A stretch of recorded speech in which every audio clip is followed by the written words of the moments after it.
Olá, meus irmãos!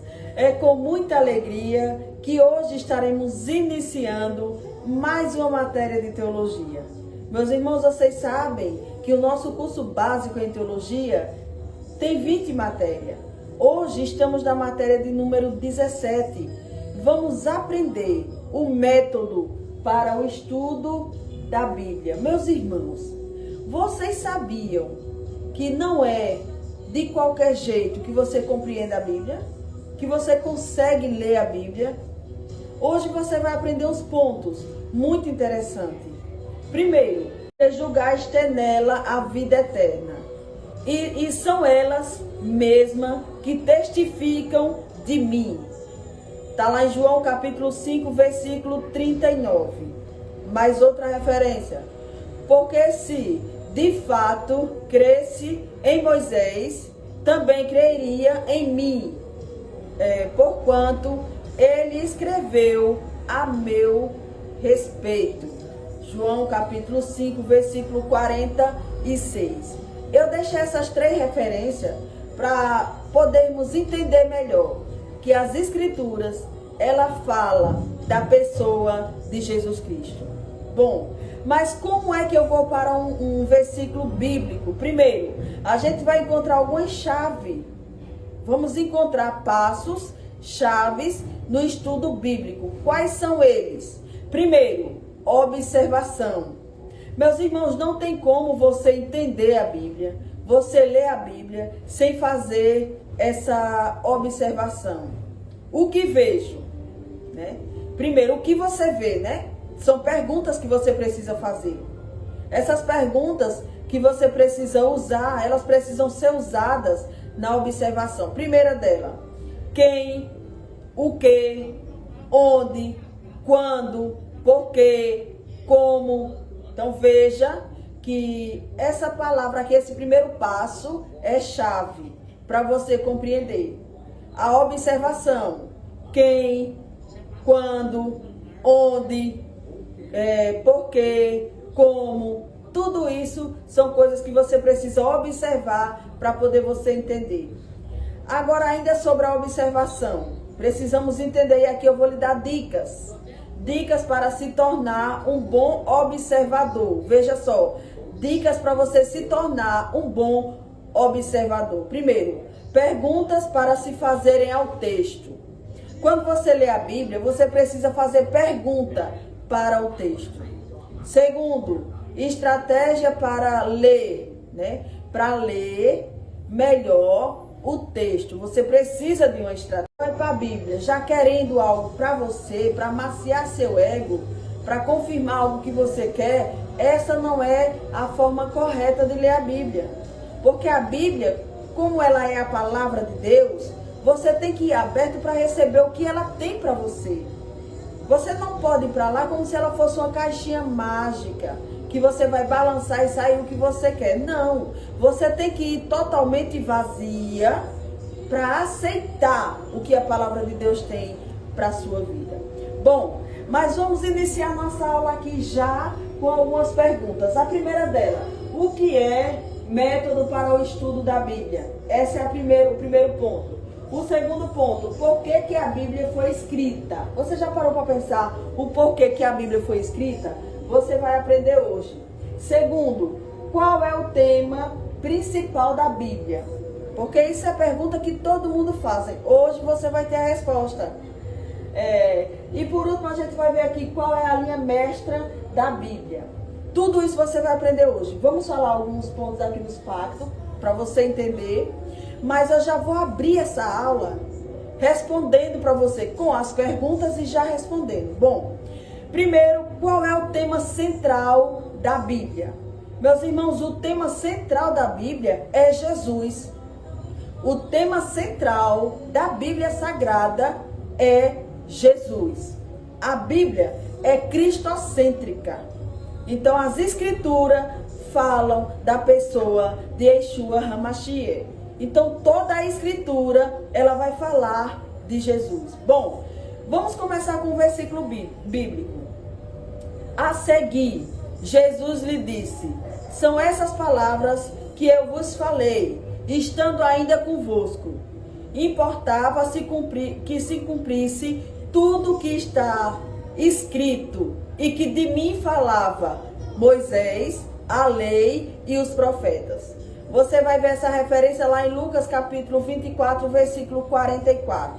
Então, aqui a gente já está vendo que o tema central da Bíblia é Jesus Cristo. Ele é o tema central. Outra referência, a Bíblia é Jesus.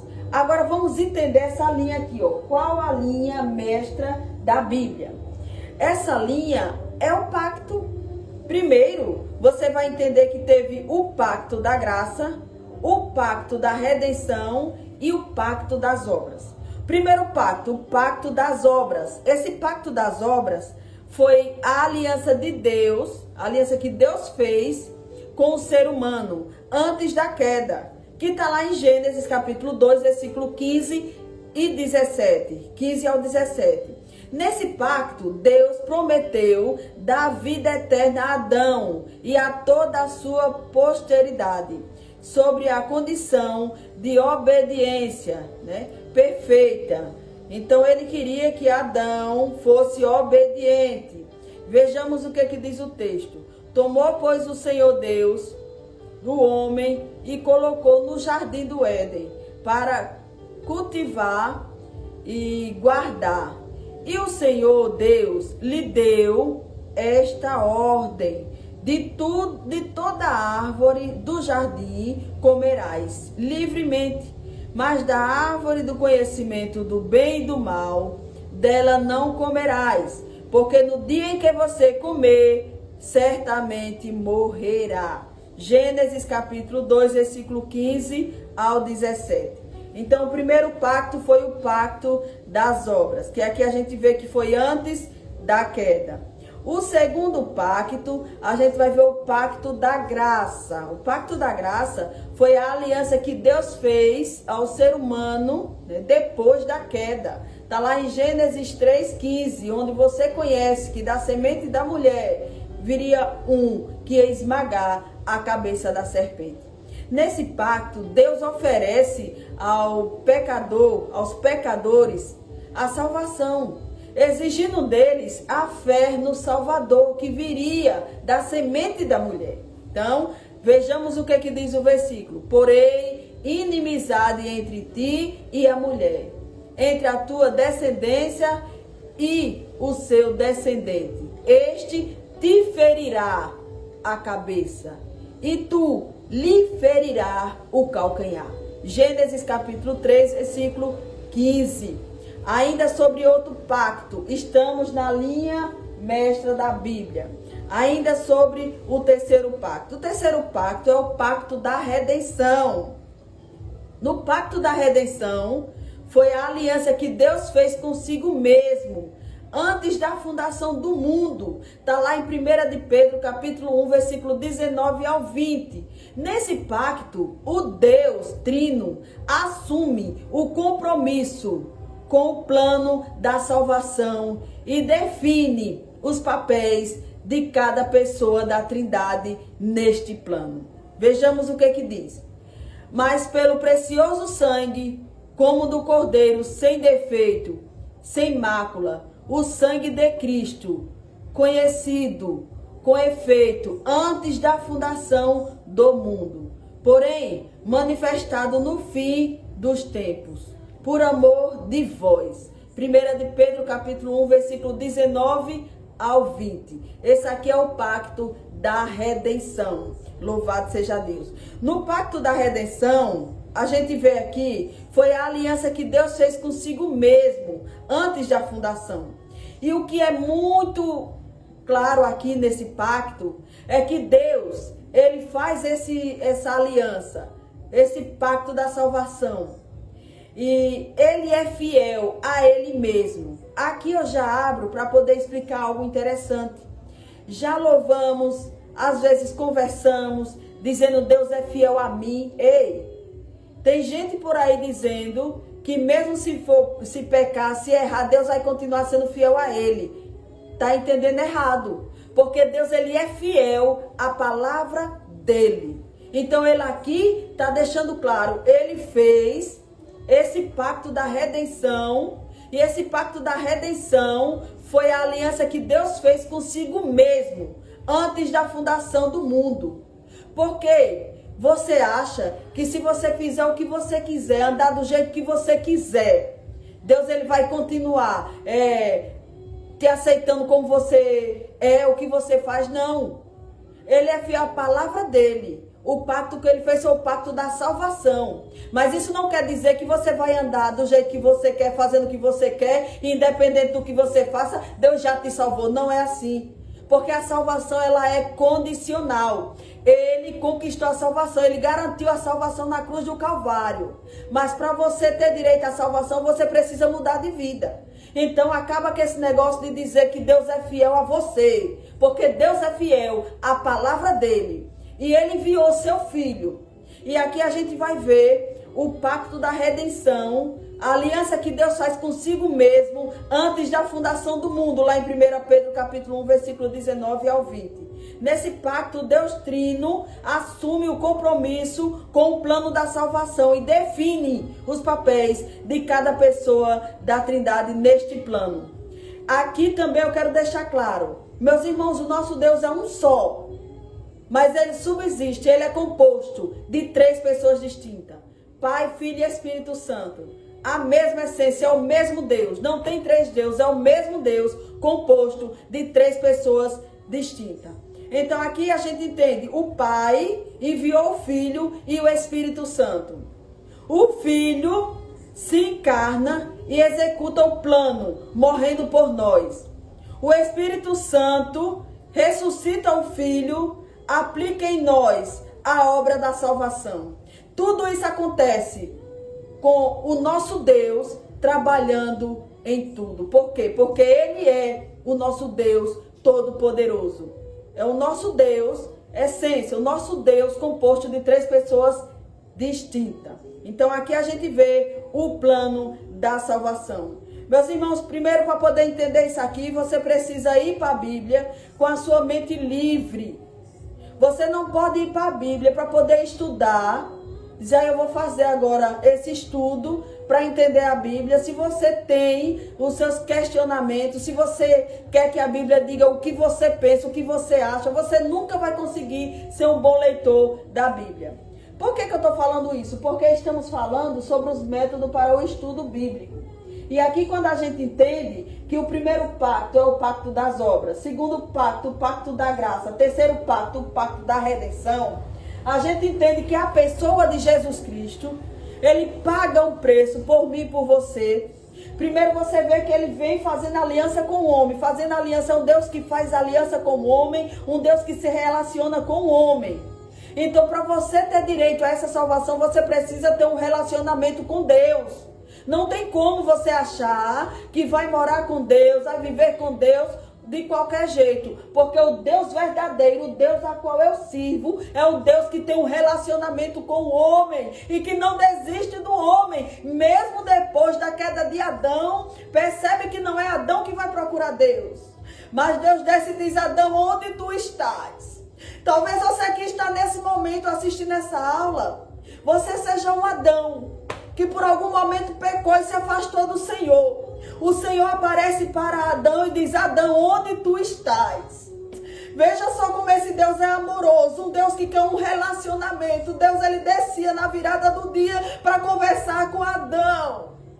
E agora o nosso Deus, ele continua fiel. Na mesma hora ele desce, Adão, onde tu estás? Porque ele é fiel à palavra dele. Adão falhou, Adão pecou, mas o nosso Deus chegou com a graça. A graça de Deus alcançou Adão e é a mesma graça que alcança hoje até o mais vil pecador. Aleluia. Então aqui a gente entende que o primeiro pacto é o pacto das obras. Adão ser obediente. Mas mesmo depois da queda, a graça alcançou. Aleluia. Não importa a forma que você tenha se distanciado, se você verdadeiramente hoje decidir voltar para reatar essa amizade, essa comunhão com Deus, o nosso Deus, o Deus que é misericordioso, a graça do Senhor te alcança hoje, te limpa e te faz de você um homem e uma mulher de Deus de novo, de volta. O segredo é você permitir que essa graça te alcança. O segredo é você entender que houve um preço pago para você hoje ser quem você é. Você não era ninguém. Jesus vem, paga um preço, diz: Ele é minha, Ele é meu. E agora o padrão de vida é outro.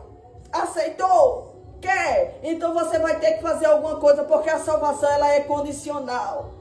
Jesus ele faz o sacrifício por todos. Mas para morar no céu só vai aquele que aceitar. Tá aqui a salvação. Quer. Então muda de vida. Então a salvação ela é condicional. Meus irmãos, estamos apenas começando essa aula. Mas já estou com meu coração aqui aquecido com a presença de Deus. Porque o nosso Deus é um Deus verdadeiro, que tem um relacionamento. E você que tem Deus, você é uma pessoa preenchida. Você não é uma pessoa vazia. Porque você tem dono, você tem um pai. Então essa matéria é uma matéria que muito vai nos ajudar a conhecer o nosso Deus. Ter um bom relacionamento com o nosso Deus. E para poder entender tudo isso, você precisa entender que a Bíblia ela é cristocêntrica. Se ela é cristocêntrica, Jesus está no centro, não é o homem, é Jesus que está no centro. E se Jesus está no centro, você precisa entender como era que ele se relacionava e se relaciona até hoje com o ser humano. Repetindo, na aula de hoje aprendemos qual é o tema principal. Você já aprendeu o que é Jesus Cristo. Também aprendemos qual é a linha mestra da Bíblia. Aqui você também já aprendeu que o pacto que Deus fazia para poder estar tendo um relacionamento com o ser humano. Hoje também você aprendeu a observação. Para você ir para a Bíblia, você precisa ir com a sua mente limpa e pronta para ouvir e entender o que o Espírito Santo vai dizer. Você não pode estudar a Bíblia com o seu pensamento formado, não. Você tem que ir com a sua mente aberta para poder aceitar a palavra de Deus. E ainda na observação, você precisa fazer o quê? Perguntamos ao texto. Quem, o que, onde, quando, por quê, como. Você precisa ler o texto e fazer essas perguntas. E aqui também eu deixei dicas para você, para se tornar um bom observador. Quais foram as dicas? Perguntamos para se fazer o texto. Temos que ter estratégia para ler o texto. Então aqui também a gente precisa 5 coisas, né, para a gente se preocupar no texto. Então aqui são coisas que ainda vamos trabalhar mais nas aulas que vêm. Hoje é só uma introdução, mas você já entendeu que aqui a gente vai entender observação, interpretação e aplicação. Tudo isso para poder você ser um bom leitor da palavra de Deus. E não ser somente uma pessoa que vê. Você precisa ser observador. Você precisa fazer essas observações. Meus irmãos, por aqui a gente vai ficar hoje. Mas já te convido para a nossa aula de número 2. Pois vamos continuar com esse assunto. Esse assunto que muito vai nos edificar. Método para o estudo da Bíblia. Você aprendendo isso aqui, você já vai entender que a Bíblia, como ela é baseada na pessoa de Jesus Cristo. Então ela é uma Bíblia espiritual. Para poder você ir para ela, você precisa esvaziar o seu eu. Eu já agradeço e te espero na próxima aula, para a glória de Deus.